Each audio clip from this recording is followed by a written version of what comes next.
अस्सलाम नाज़रीन, हम एक नई वीडियो के साथ हाजिर हुए हैं। इस वीडियो में आपको सदफ कंवल जो मॉडल और ड्रामा अदाकारा हैं, जबकि दूसरी जानिब कप्तान पाकिस्तानी क्रिकेट टीम के बाबर आजम हैं, इसका दिल अब बाबर आजम पर आ चुका है। आपसे गुजारिश कि मेरे चैनल को सब्सक्राइब करें और बेल आइकन को प्रेस कर दें ताकि हम आपको नई वीडियो और नई मालूमात बर वक्त पहुँचाते रहें। हम आगे बढ़ते हैं इस मुख्तसर वीडियो की तफसीलात की जानिब।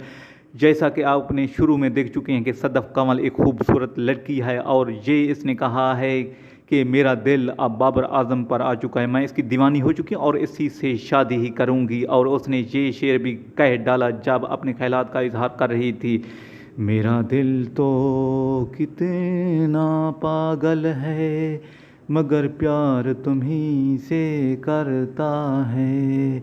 मेरा दिल तो कितना पागल है मगर प्यार तुम्ही से करता है।